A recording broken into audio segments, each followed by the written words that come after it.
adduunyadu wareer badana oo xanuun badana jaceylku ma sidaana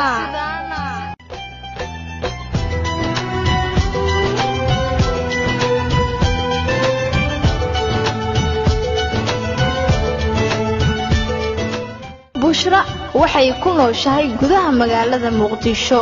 waxay dhigataa mid kamid ah jaamacadaha ku yaalo caasimadda dalka Soomaaliya waxay jeclaatay macalinkeeda oo u dhiga maadada e-commerce-ga gabadhu waxa ay leedahay macalinkeyga waxaan u bandhigay jaceylka aan u qabo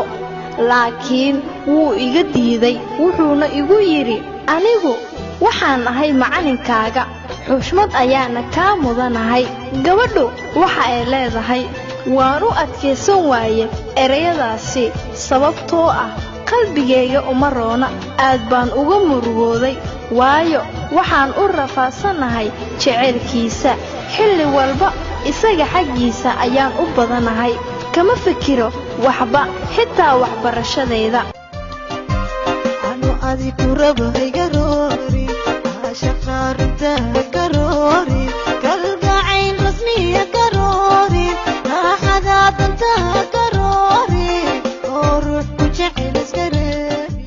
waxaan la tashtay saaxiibteyda waxayna i dhahday mar kale ku noqo wuxuu ku dhaho arag hana ka quusanin mar waliba markaan u laabtay ayuu iga aqbalay waana farxay waxaana helay jaceylkeyga oo aan in muddo ah u rafaasanaa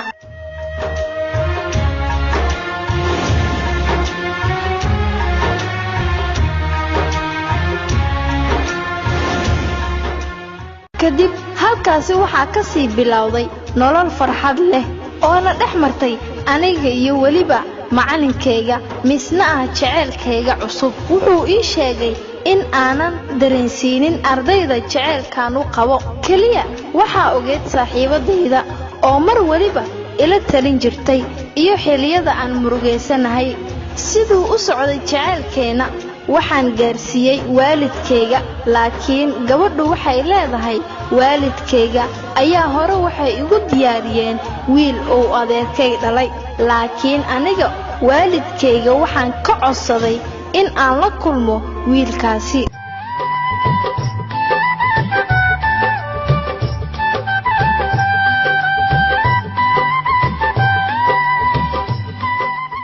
waan la kulmay waxaan u sheegay in aan aniga jecel leeyahay laakiin gabadhu waxay leedahay wuxuu ii sheegay in uu aad ii jecel yahay oo uu u waalanayo jaceylka uu ii qabo